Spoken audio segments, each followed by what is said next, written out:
Meus queridos, mais uma vez, boa noite. Nós vamos conversar hoje a respeito de um tema palpitante, de um tema extremamente necessário para os dias atuais. O perdão, caminho, a terapia da alma. Desde os tempos primevos, nós vamos percebendo nas leis que trazem o Velho Testamento e o Novo Testamento, principalmente, a proposta do perdão como algo importantíssimo na vivência do ser humano. O perdão não é algo que se é pregado de fora para dentro. É, na verdade, uma trajetória, é um percurso, é um caminho a ser trilhado.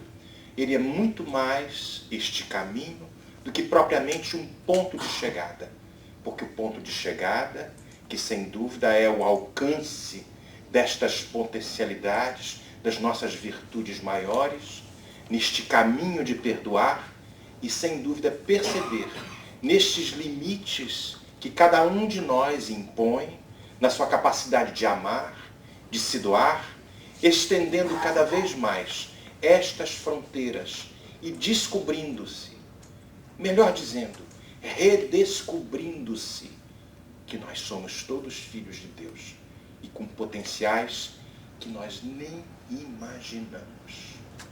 Cada um de nós tem capacidades que, se desse conta, iria se surpreender.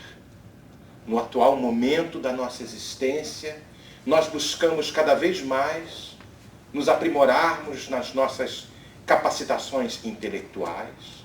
Carla nos trouxe isto na mensagem do livro Caminho, Verdade e Vida. Mas os nossos potenciais amorosos, nos conectando com o ser profundo, o eu divino que habita dentro de cada um de nós, ao ser supremo, causa primária de todas as coisas, inteligência suprema do universo, nos vai possibilitar a nossa redescoberta. Isto é um processo. Ninguém tem a pretensão de sair daqui, de uma palestra, perfeitamente habilitado a perdoar ao próximo de forma ampla e restrita, incondicional, mas redescobrindo-se, capacitado um pouco mais, através das ferramentas que a doutrina espírita nos oferece, e a perceber a grandeza que existe latente dentro de cada um de nós. O que é um perdão? Como nós falávamos na nossa fala.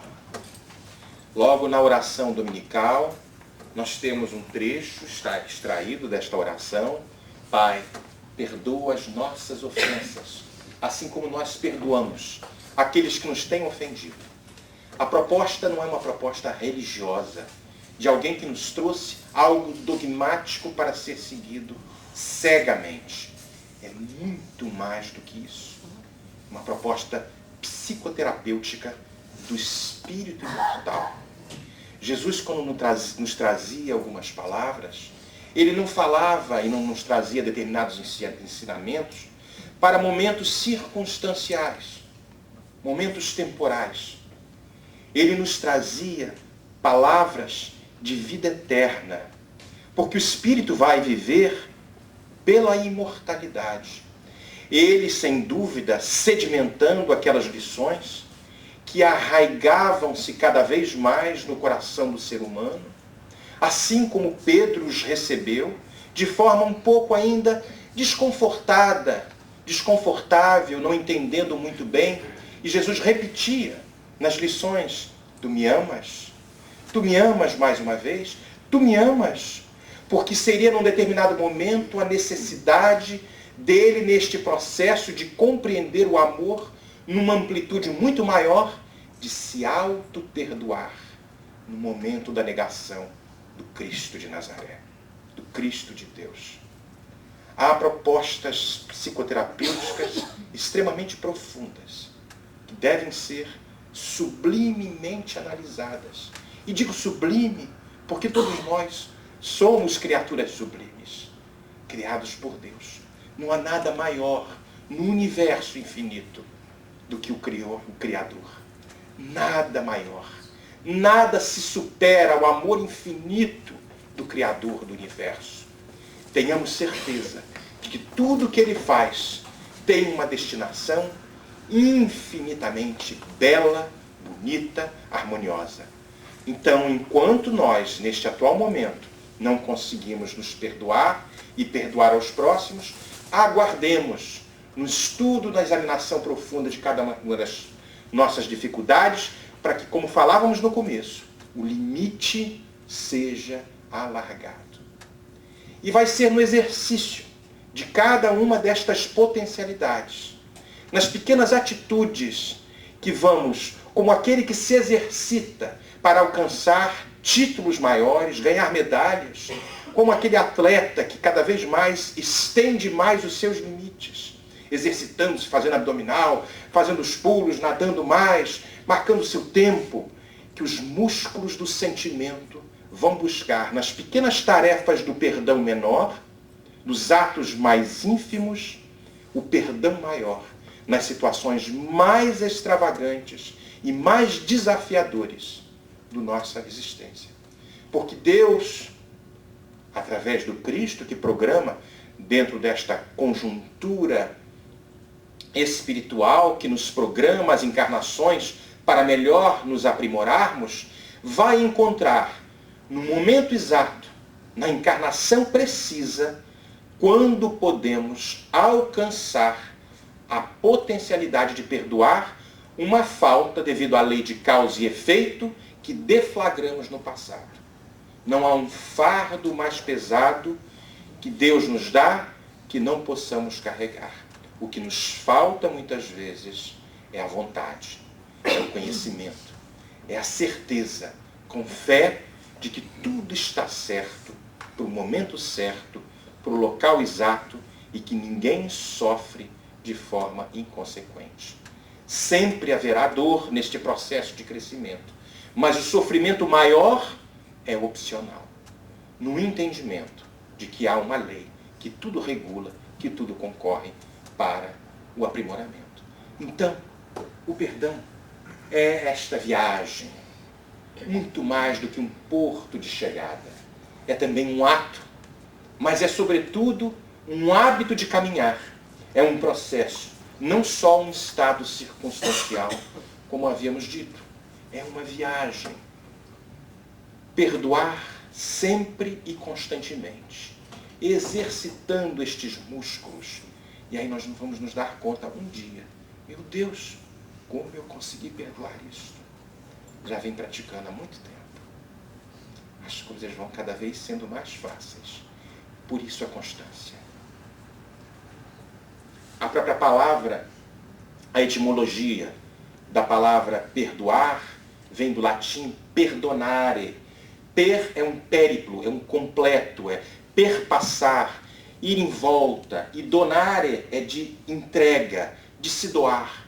Ou seja, em torno de um ato de donação, de doação, um pouco mais de amor eu vou doar.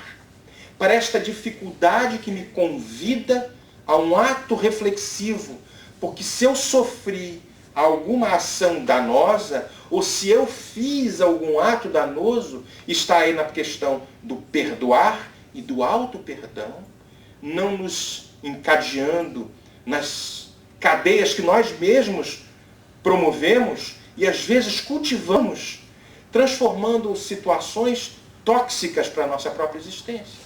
Então é um périplo em torno da proposta do amar um pouco mais. Portanto, perdoar é fazer esta trajetória de amor ao longo de um tempo necessário para dissolver um rancor ou um remorso. O amor é o substrato. A matéria-prima é a matéria-prima do perdão. É preciso amar para que você possa perdoar. Primeiro a nós mesmos, porque senão nós ficamos realmente aferrolhados a estas questões. Não é uma proposta religiosa. Cada um de nós veio de contextos religiosos distintos, talvez de sociedades distintas. e vai interpretar esta proposta do perdão como alguém da igreja, alguém da sinagoga, alguém do templo XYZ, que nos falou, perdoe ao seu amigo, perdoe ao seu inimigo. Mas é muito mais do que isso. Quem se ama, procura perdoar. Não estou falando que perdoa, porque isto é uma trajetória. O ideal seria perdoar. Mas até nós chegarmos a este ápice, é preciso se conhecer e perceber os limites que cada um de nós temos. Não adicionando mais ódio, mais culpa, mais rancor a todas as circunstâncias que nos trazem esta proposta sempre educativa. Tudo que nos acontece tem um caráter educativo. Nada tem um caráter de punição. A punição é estabelecida por nós mesmos.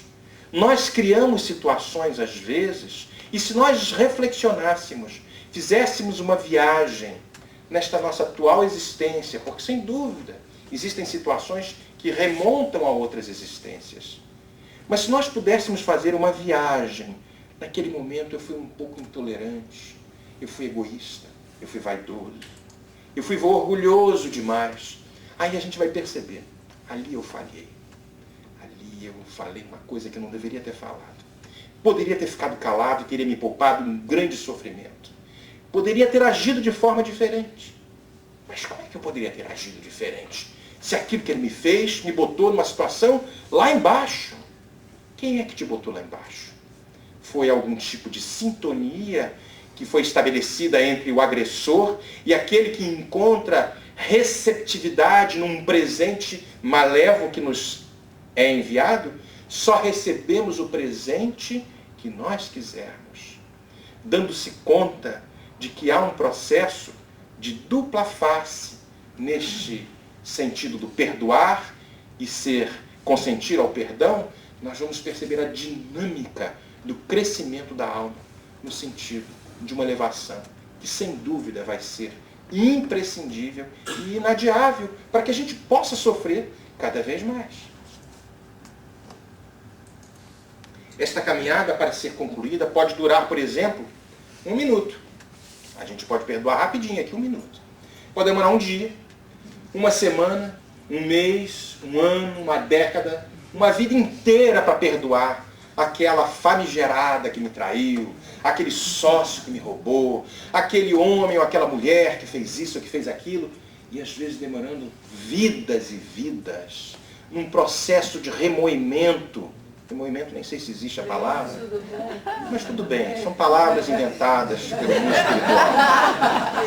Então esses processos que a gente vai desenvolvendo e acumulando esta sujeira tóxica dentro da gente, que às vezes passa vidas e vidas. Não é melhor dar um ponto final logo no começo? Lógico que existem situações dramáticas, desafiadores, que nos colocam numa situação, o que esse menino está falando, ele não conhece a minha situação. É verdade, eu não conheço. Cada um tem um limite, cada um tem uma prova. Cada um tem uma situação específica, adequada à sua capacidade de perdoar, de amar. E é mais interessante, gente, que a gente vai se redescobrindo. Nesse processo de exercício que eu falei no começo, perdoando as pequenas coisinhas. Isso a gente percebe dentro da casa espírita mesmo. Tem coisinhas que a gente fica às vezes meio... Aproveita para dar uma perdoada. Aproveita para dar uma relevada. Dentro de casa, aquele marido, aquela mulher, aquele filho, aquele sócio, aquele patrão. A sogra fica de fora. Aí 4 vidas, talvez. Dizem que Simão Pedro ficou zangado com Jesus e o entregou porque ele curou a sua sogra. Então houve aí talvez um não perdão dessa situação. É uma brincadeira, mas a gente vai percebendo como é que funcionam as dinâmicas. Aí nós vamos vendo também a gravidade da falta atribuída. A vontade de perdoar vai ser muito interessante. Nós temos 3 aspectos aqui que eu vou colocar os 3. Cada um de nós vai atribuir a uma falta uma determinada gravidade. Então, o que é muito fácil para Jara perdoar, talvez para mim não seja. A Jara já passou, de repente, por processos de evolução que eu talvez não tenha passado. Então a gente vai percebendo, como é que você perdoa isso, cara? Eu não consigo, eu não tenho sangue de barata. Aquele sócio me roubou, fez pintou o set comigo.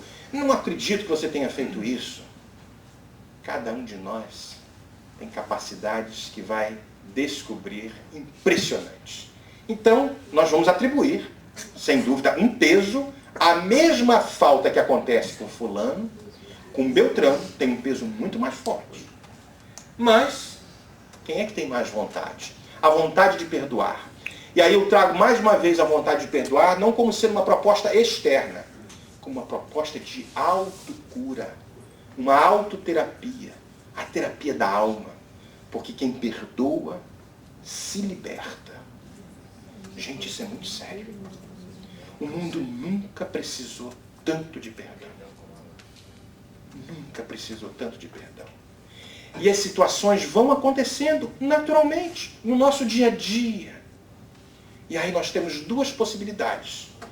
De reação, agir de forma bateu, levou, ou de ação. Quem age diferente de quem reage, pensa antes de falar, reflexiona antes de agir, reflete, pondera, considera, diminui a falta. O que é o cisco no olho da pessoa, do outro, a gente vê como uma trave. Na verdade, a trave está no nosso olho e um cisquinho só no olho do outro. E a gente dá determinados valores, atribuindo faltas maiores àquela pessoa e faltas menores a nós. Então ninguém aqui pode fazer um julgamento e falar, fulano, atire a primeira pedra, quem não tiver pecado nenhum. Porque a falta que talvez eu cometa, outros não cometeram. Mas a falta que outros cometeram, talvez eu não cometa mais. Qual dessas faltas tem um peso maior? Lógico que eu não estou falando de assassinato, ou de repente, alguém pisou no pé e a gente falou uma palavra de flores e alegrias, aquelas coisas todas.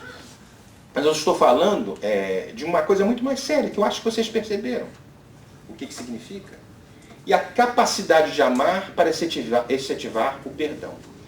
A Carla nos trouxe no comentário de hoje que o desenvolvimento intelectual é extremamente importante. Mas o amor, no final da mensagem de Emmanuel, ele é preponderante. Me lembro da frase de Chico Xavier. Quem sabe pode muito, mas quem ama pode muito mais. Se nós colocássemos numa escala o saber intelectual e o amor, eu acho que o amor não caberia nem neste gráfico cartesiano. Ele iria lá para cima. Quando falo amor com letra maiúscula. Porque as nossas concepções de amor e de amar ainda são muito limitadas. São circunstanciais. São condicionais. Eu amo quem me ama. Mas será que eu amo incondicionalmente? É um exercício. É um périplo. Perdonarem. Per, em volta, donarem. Doar-se mais. O pecado vai existir no sentido de que errar o alvo. Nós vamos cometer os pecados. Pecado vem da palavra grega amartia. Miss the mark, em inglês. Errou o ponto. Acertei, não errei. Nestas propostas de tentativa de acerto e erro, a gente vai cometer alguns pecados do ponto de vista tentativas. E os erros acontecem. Alguns inconscientes e outros verdadeiramente conscientes, porque o ego fala mais alto. As propostas egóicas, que ainda estão muito arraigadas dentro de nós, o conflito entre o eu profundo e o ego.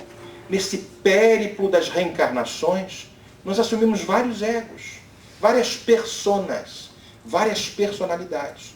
Hoje eu sou Marcelo, estou aqui falando para vocês, com as minhas dificuldades, com as minhas virtudes, com as minhas potencialidades. Ontem eu fui outra pessoa, com outras dificuldades. Eu acho que um pouco pior. E antes, eu fui uma outra pessoa, Me chamei outro nome. Habitei em outro país, ou talvez no mesmo país.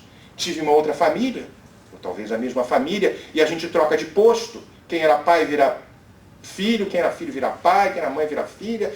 E aquelas trocas que a gente faz como propostas de educação. Não deu certo aqui, a providência, vamos tirar ele daqui, vamos tentar arranjar uma situação para que eles se perdoem, para que eles se amem, para que eles aumentem as fronteiras deste amor. E aí a gente se redescobre, cada vez mais. Perdão não é para os arcanjos, que a gente imagina assim, perdão é uma coisa que só anjo pode conseguir. Perdão, porque os arcanjos já se iluminaram, já passaram por todo este périplo, toda esta trajetória. Já se iluminaram através do amor. Perdão é um caminho de crescimento para aqueles que necessitam aprender a amar um pouco mais. Eu vou botar o seguinte, um pouquinho mais. Faz um esforço de dar só um passinho mais à frente. O terreno da tua alma é esse aqui. Lote 15. Tem assim, 2 de frente, 4 de fundos. Não, eu estou muito gordo, né? Mas vamos botar aqui um terreno um pouco menor. A gente faz um terreninho um pouco menor. Vamos fazendo uma invasãozinha e vamos alargando isso, a capacidade de amar cada vez mais. Eu tenho certeza absoluta que nós conseguimos. Eu tenho que me incluir, porque eu também passei esse processo. Nós conseguimos. Tenta. Dá uma tentadinha hoje à noite. Para alguns. Para outros amanhã. De manhã. Para outros depois de amanhã. Dá uma tentadinha. Mas tem mais outras coisas que a gente vai falar. Perdão também, as pessoas têm muito essa ideia, eu vou perdoar. Não é conivência com equívoco próprio ou de outra pessoa. É antes assumir as responsabilidades decorrentes do erro, tentando repará-lo.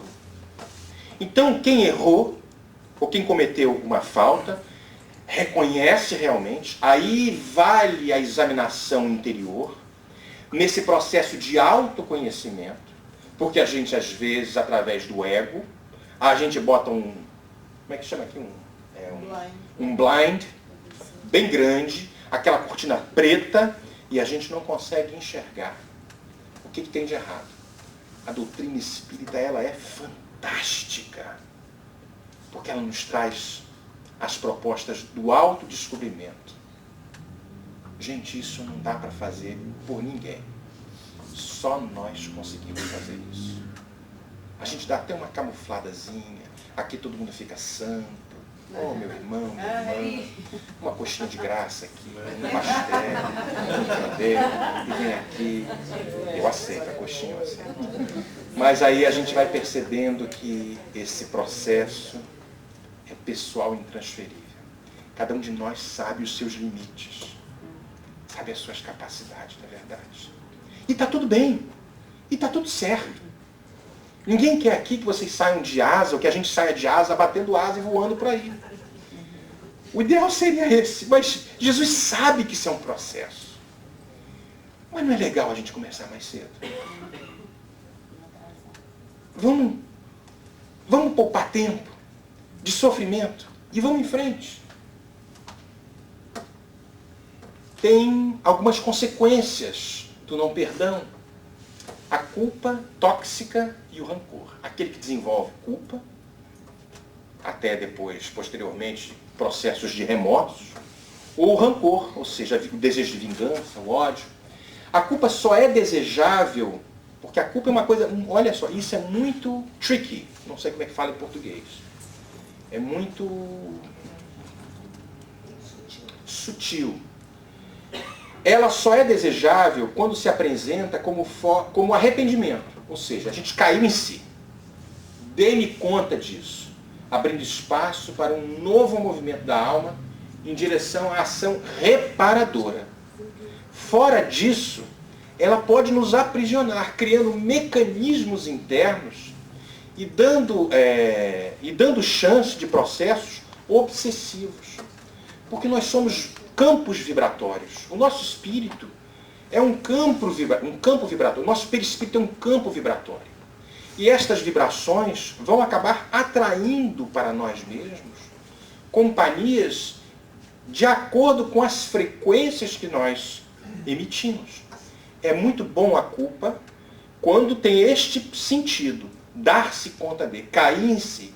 Agora, quando aquele processo começa a ficar, ai, eu fui culpado, meu Deus, que coisa. Você vai criando processos de autoflagelação, de autocombate, de autopunição, que podemos entrar em processos de extremos, processos obsessivos, criando situações extremamente difíceis.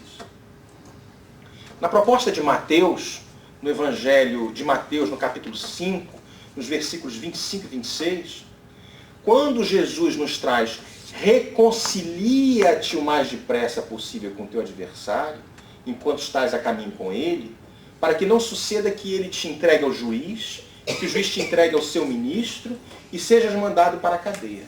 Em verdade te digo que não sairás de lá enquanto não pagares o último centavo ou ceitil. Cada tradução tem uma palavra no final. Quando ele traz reconcilia-te, vocês estão olhando ali que tem um re na frente. Ou seja, de novo, cara. Reconcilia-te de novo. Senão ele teria posto concilia-te pela primeira vez. Então nós vamos vendo que este processo, ele é cíclico pela nossa falta de desejo, de vontade, de amar um pouco mais. E nós já explicamos outras vezes essa passagem. O processo de reconciliar-se com o adversário enquanto está no caminho são as propostas de unir aqueles desafetos que se aglomeram no mesmo núcleo social, seja profissional, familiar, de um país, para que a gente possa entender e encontrar maneiras de estabelecer estas reconciliações. No caso, para que não suceda que ele entregue ao juiz, o juiz é a nossa consciência. No processo de desencarnarmos, quando nós tendo a possibilidade de fazer este processo de reconciliação, nossa consciência vai clamar por uma nova oportunidade. E no caso, o ministro são os bons espíritos que vão programar, uma nova circunstância, uma nova vida para o espírito que se encadeia, se encarcera dentro de um corpo físico, numa nova situação, e vai experimentar em circunstâncias ligeiramente diversas, circunstâncias sociais diversas, mas encontrando o seu adversário nas diversas situações sociais. Então, ele não vai sair desse processo cíclico da reencarnação tantas e tantas vezes, até que ele não se reconcilie com ele mesmo e com os adversários. Aí não mais há necessidade desta cadeia, que é o corpo físico aprisionando o espírito. Então, este reconcilia-se, a gente está botando aqui, reconcilia-se. Simão Pedro traz para Jesus, poxa, mas reconciliar-se de novo? Aí a gente vai ver em Mateus, antes um pouquinho desta passagem, aliás, depois, no capítulo 18, mas quantas vezes, Senhor, eu devo perdoar meu irmão quando ele pecar contra mim? Aí Jesus está, não te digo que até 7 vezes, mas até 70 vezes 7. Não é um número que ele está trazendo aí. Ele está trazendo que tem que perdoar constantemente. É este périplo que deve ser feito. E cada erro. Olha que coisa difícil. Difícil agora. Depois a gente vai conseguir. Olha, juntos a gente consegue. Ninguém está sozinho aqui. Ninguém está sozinho. Agora mesmo, exatamente agora mesmo, tem alguém do lado de vocês, e eu tenho certeza absoluta disso, que os ama profundamente. Vocês não têm nem ideia de que amor é esse. Imagina isso. Que estão ali do lado. Não, vai lá. Mulher, ou homem, estou te dando força. Vai em frente. Vamos fazer silêncio para a gente ouvir essa voz. Ele vai nos dizer qual o caminho a tomar. Se for da agressão, não é bom conselho. Eles não dizem isso. O conselho é outro. Basta fazer silêncio. Uma pequena oração. Nem palavras a gente precisa dizer. Um pequeno silêncio. Um momento de reflexão. E eu tenho certeza que vocês vão saber o que fazer. Quem é o adversário? Geralmente a gente fala, meu Deus, quem é o adversário que na passagem de Mateus Jesus nos trouxe? A gente pensa sempre que é a sogra, o sogro, o cônjuge, mas ele pode ser o cônjuge, o pai, a mãe, o filho, a filha, a família inteira. Sou ovelha negra, a família é o sócio, o nosso corpo. Não gosto do meu corpo. Uma profissão, uma doutrina religiosa. Alguém foi profundamente lesado por uma doutrina religiosa e declara guerra a esta doutrina religiosa. Um país inteiro. Eu conheço um caso aqui de uma amiga que ela sempre falava, aguenta esse país. Ai, meu Brasil, estou doida para voltar para o Brasil. E todas as situações a convidavam para ficar aqui. Quanto mais esforço ela fazia para sair dos Estados Unidos, mais se tornava difícil. E ela, como aprisionada numa prisão, é um pleonasmo isso, né? Vicioso. Aprisionada entre aspas.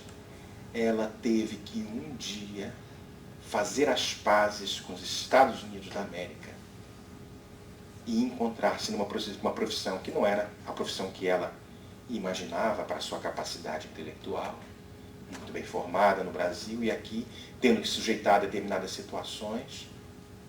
E ela um dia fez as pazes, perdoou a América e passou a ser feliz. Não mais era aquela que possuía os títulos da terra, numa outra terra, mas aquela pessoa que humildemente redescobriu-se, fazendo as pazes com as circunstâncias que agora estavam sendo oferecidas àquela moça, e ela passou, ganhando muito menos do que no Brasil. Se fizer a conversão para o dólar, foi muito mais. Mas gastando muito mais, porque é em dólar também. Mas passou a ser feliz. Interessante estes processos, onde a providência divina vai nos inserir. Em que contexto? Aqui ou ali? Neste momento entra em jogo a relação com o adversário. Ou seja, um contato com o outro, entra em cena o outro pelo qual nos sentimos lesados, ou temos rancor, ou a quem lesamos, no desenvolvimento de remorsos. O que fazer caso o outro rejeite a reconciliação? Isso acontece, não é verdade? Meu Deus, eu estou cientificado da doutrina espírita. Que doutrina maravilhosa. Vou lá pedir perdão para minha sogra, porque eu puxei o tapete dela ontem. Aí a sogra não te dá o perdão. São casos simples, tem casos aí realmente muito difíceis.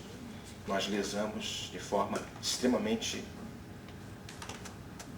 às vezes conscientemente, por momentos de orgulho, de vaidade, de seja lá o que for. Mas aí a gente caiu em si. A gente se deu conta. A culpa bateu ali de uma forma consciente. Ok, eu tenho duas possibilidades de desenvolver a culpa. Ou eu fico naquele remorso e fico aquilo me remoendo, enclausurado dentro de casa, desenvolvendo os processos negativos e doentios, ou eu caí em si e eu vou em frente. Eu vou pedir desculpas. Mas talvez não seja o momento. Ou é um momento, porque a gente tem que sempre tentar fazer esse processo, mas a outra pessoa não está preparada. Da mesma forma que a gente deu e atribuiu a gravidade da falta, que um vai dar e o outro não vai dar, talvez eu perdoasse, mas o outro ainda não perdoa. Então, respeitar o livre-arbítrio, o tempo do outro. E esse é um processo que vai acontecer. Nem sempre a gente pede perdão, mas ela não me perdoou, quer saber de uma coisa? Então vou pedir uma perdão, coisa nenhuma. Tente. Crie situações capazes e respeite o momento da pessoa. Mas respeite, com o tempo as coisas vão se encaixar. Com certeza. Sejamos aqueles que guardam a consciência pacificada de quem, após se reconciliar consigo próprio, ousou ir ao encontro do seu irmão para efetivar o perdão, buscando o equacionamento justo da pendência. Essa frase está no livro O Caminho do Perdão. O Perdão como Caminho, de Alberto Almeida. Eu recomendo. Excelente livro. O que está por trás, ou o porquê, dos remorsos e dos rancores? Pergunta 785 do Livro dos Espíritos. Qual é o maior obstáculo ao progresso do ser? E egoísmo. Orgulho e egoísmo, exatamente. Aí a gente vai ver que o orgulho e o egoísmo são os dois gigantes que estruturam as matrizes de onde derivam os remorsos e os rancores, impedindo-nos de avançar na direção desta liberdade. O orgulho reflete egoicamente a insegurança, a baixa autoestima, faltou um S ali, a desvalorização, a fragilidade de que a pessoa se vê possuída. O egoísmo traduz a carência em que a alma se encontra, buscando compensação de fora para dentro. É importante refletir nestas 3 frases que aí estão, porque elas trazem, às vezes, fórmulas para que a gente possa se dar conta de qual o caminho a não fazer, e buscando realmente a gente se libertar disso tudo. E as soluções para as correspondentes problemáticas para esses problemas? Eu traria aqui a caridade e a humildade. Qual é a definição de caridade dada pelos Espíritos? Benevolência para com todos, indulgência. Oi? Não, ela vai muito além. Também. Mas é a benevolência para com todos, indulgência para com indulgências para com as pessoas e perdão das ofensas. Essa é a definição de caridade. Caridade, e a gente fala que fora da caridade não há salvação, as pessoas falam, meu Deus, se eu não fizer caridade, então eu não estou salvo. A salvação, a gente sempre traz a salvação num processo de fora para dentro. Se eu for na igreja tal, se eu for no centro espírita, se eu tomar o passe, se eu for para o estudo do Evangelho, do Livro dos Espíritos, eu estou salvo. Esse processo é íntimo, gente. Essa benevolência para com todos. Benevolência vem de benemerência interna. Benevolere, volência, do latim. Volência, tem uma volência, tem uma vontade de pegar a minha bondade para com todos. Indulgência, que nós já falamos antes. Inde interno. Dulgência de dulce, a doçura interna. E perdão das ofensas. E humildade. Humildade vem de alguém que se reconhece ainda pequeno, com limitações, com incapacidades até de não perdoar. Eu sou humilde o suficiente para saber, eu não consigo perdoar ainda. Está tudo certo. Está tudo certo. Aqui, não, eu perdoo todo mundo, mas por dentro, quero que primeira esquina ali, o caminhão pegue pela proa. Então tenhamos humildade de saber realmente, eu não consigo perdoar ainda, Marcelo. A gente ouve nas nossas conversas. Eu não consigo. Eu falei, está tudo bem. Tudo bem. Mas pelo menos não desejo mais o ódio. Ainda é um processo, Marcelo, está muito difícil, eu não consigo ainda lidar com isso. Tudo bem, vai dar certo. Dê paciência, tenha paciência com você mesmo. Te dê tempo. Não almeje sentimentos ruins, porque você vai desenvolver situações complexas internas e até atraindo a companhia de espíritos que você não quer. E vá trabalhando esse processo. Exercitando. É como o ginástica espiritual. Vai fazendo uma ginástica um pouquinho mais, este perímetro vai cada vez mais aumentando. Vai perdoando alguém primeiro. Pergunta aqui, pergunta no centro, que é fácil. Dá uma perdoadinha aqui, de repente. As consequências do não perdão. Aí a gente tem aqui, perdoar. Mas quem não perdoa? A gente trouxe aqui o perdão como um ato energético. Pelo seguinte, por que eu botei o energético aqui?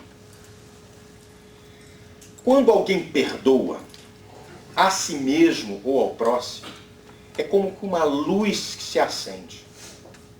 Porque a gente não vai só beneficiar a nós mesmos. Existe uma quantidade de irmãos nos 2 planos da vida que nos observam. Se uma falta extremamente grave eu fui capaz nesse exercício de perdoar, eu começo a me iluminar. Nesse processo de autoiluminação, a gente bota como energético, essa energia de autoiluminação, a gente vai não só se clarear, como dar exemplo a outros que têm faltas iguais ou menores, ainda ferrolhados a esse processo de não perdão, e observando, meu Deus, ele perdoou. Como é que ele conseguiu isso? E às vezes são espíritos que estão conosco, acompanhando a gente, que às vezes foram atraídos por esta sintonia vibratória. Quando uma luz é acesa aqui, ela ilumina toda esta sala. Mas se eu abrir a janela, o vizinho lá do outro lado da rua, ele vai ver que tem uma luz acesa. A luz que acendeu foi de cada um de nós. Porque iniciou esse movimento íntimo de auto-perdão e de perdão ao próximo. Eu falei, meu Deus, isso é possível. Nós temos um efeito multiplicador, contribuindo para a humanidade. Olha que pretensão a minha. Mas é verdade. Vós sois deuses. Vós sois a luz do mundo. Sejamos aqueles que possamos nos ajudar e, consequentemente, ajudamos ao próximo. É um processo encadeado. Consequências podem ser psicofisiológicas, que a gente trouxe aqui, a interferência dos espíritos ruins, psicofisiológicas. Acabamos nós nesse processo de não perdoar e de não auto-perdão e não perdoar o próximo, emanando energias extremamente tóxicas que impregnam o nosso espírito. É como se fosse o seguinte, fulano me fez um mal. Eu vou pegar aqui um balde de ácido com a mão e vou jogar nele com toda a força. Quem é o primeiro a que se machuca? Somos nós. O outro talvez nem receba. Consequências psicoespirituais. Nós já falamos. A atração destes espíritos que vêm na nossa direção por sintonia vibratória. Eu trouxe aqui 2 exemplos. Maria e Alberto, do livro também Perdão como Caminho. Maria era uma moça que estava casada já há alguns anos, mas ela guardava um profundo rancor do seu ex-companheiro. Ele, sem dúvida, tinha feito coisas muito ruins, muito complicadas para ela. E ela não conseguiu perdoá-lo. Eles se separaram, o rancor ficou, passaram-se alguns anos, e ela, muito bem casada, o marido era um anjo, um santo, mas ela não conseguia se libertar do passado, trazendo ainda a bagagem do passado para o atual relacionamento. E aquilo gerava conflitos complexos, porque qualquer falta do atual companheiro, ela transpunha para o passado. E ela acabava fazendo algum tipo de relacionamento, e às vezes de relacionamentos inconvenientes, porque não tinham nada a ver com isso. Vai, num determinado momento, consulta-se com o Dr. Alberto Almeida, que vem frequentemente nas nossas palestras, e o processo todo começa a ser feito. O mais interessante é que no momento da catarse, no momento do abrir o coração para o Dr. Alberto Almeida, ela chorava muito, copiosamente, trazendo os rancores todos do passado. E aquilo eclodia de uma forma impressionante. Passava, acabava a consulta, ela que não tinha contato com ex-namorado, marido, cônjuge, seja lá o que for, por muitos anos, ele mandava um text message para ela. Ela achou aquilo um troço estranho, porque nunca mais eles tiveram contato. E ele mandava desculpa, alguma coisa do gênero. Ela achou que fosse coincidência.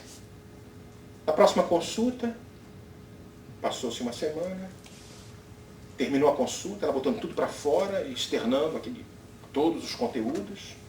E o namorado, o ex-namorado, o famigerado, me desculpa, me perdoe, alguma coisa do gênero. Ela ficou aquilo curioso. Falei, meu Deus, como é que pode? Tem anos que esse cara não me manda nada. Eu saí do consultório. Olha a nossa mente como é poderosa. A onda como viaja. Da mesma forma que viaja tentando alcançar aquele que desesperadamente tenta pedir perdão, alcança também outros espíritos que acompanhavam-na, impedindo que ela se libertasse destas questões, porque tinham compromissos com ela de dívida e crédito, de causa e efeito, e as situações todas que estavam ali nesses processos. É muito curioso. Esse perdão radical, eu vou colocar, o mundo atual precisa de um perdão radical, incondicional, começando por nós, por você, por mim, por todos nós. Essa história eu já contei aqui para vocês, mas ela é muito impactante e tem algumas pessoas novas aqui que eu acho que vale a pena a gente repetir. Eu já contei essa história, né? Do perdão radical. Não lembro. Eu não lembro.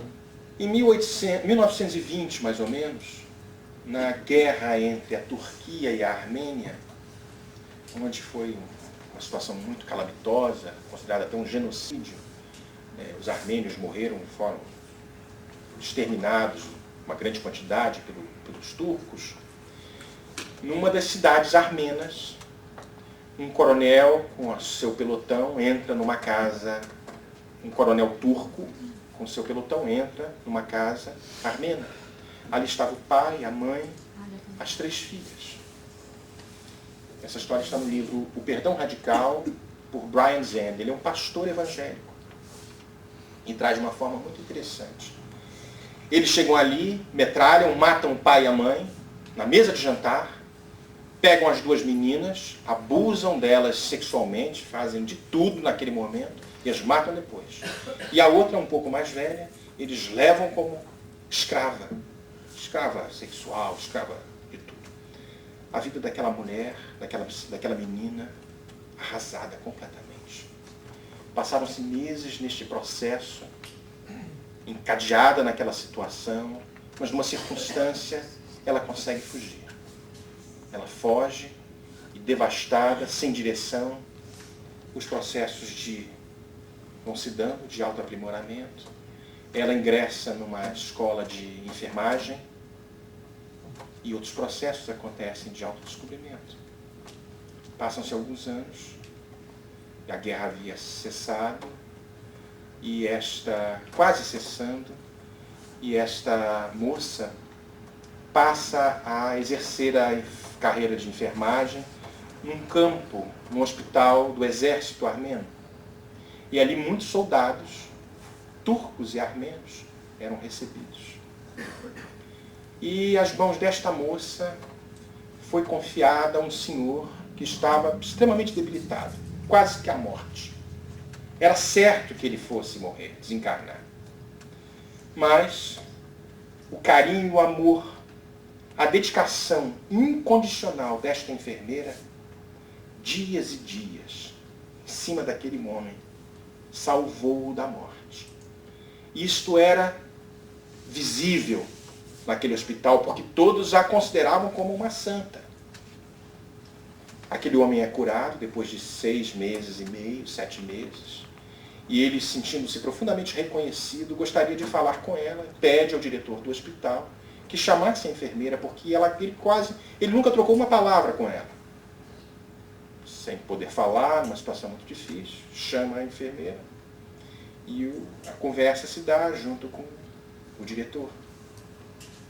Eu gostaria de agradecê-la por tudo que você fez.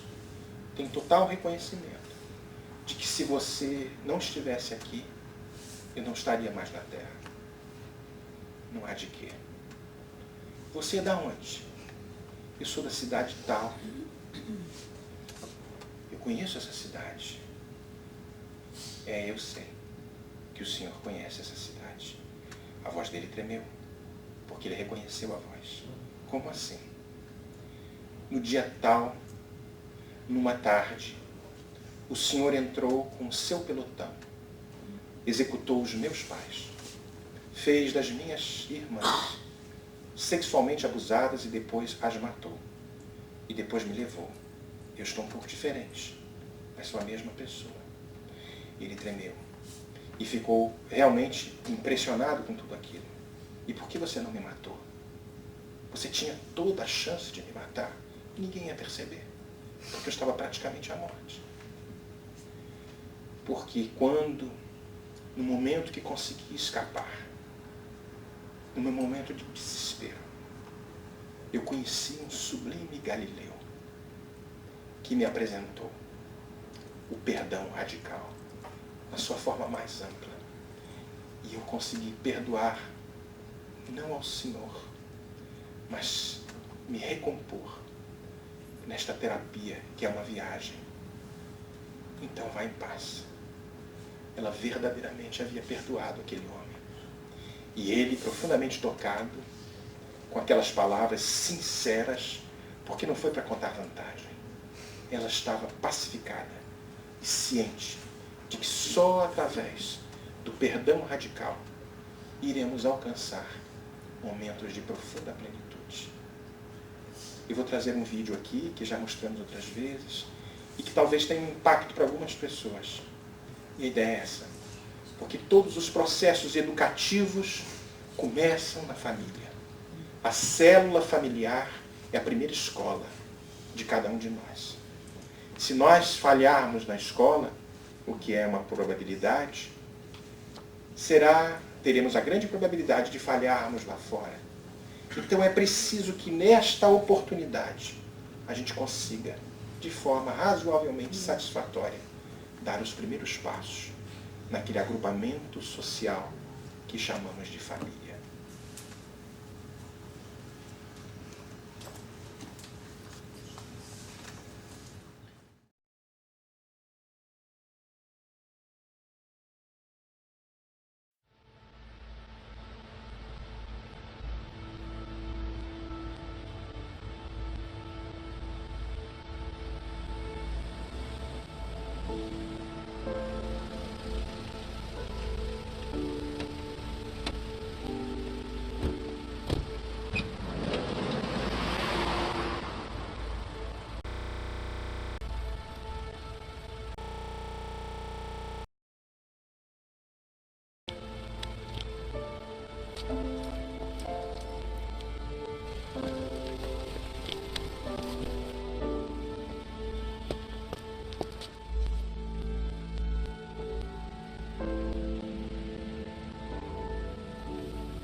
This is a moment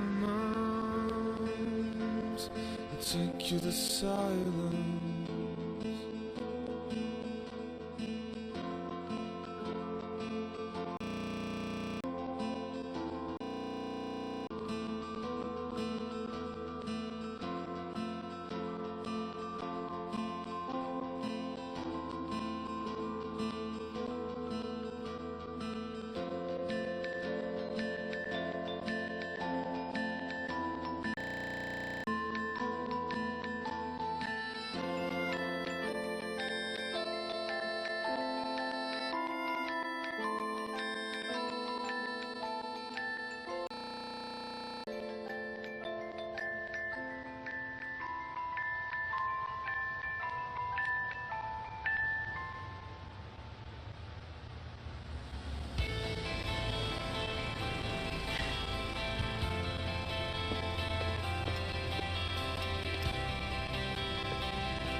providência divina tem um profundo respeito pelas nossas decisões.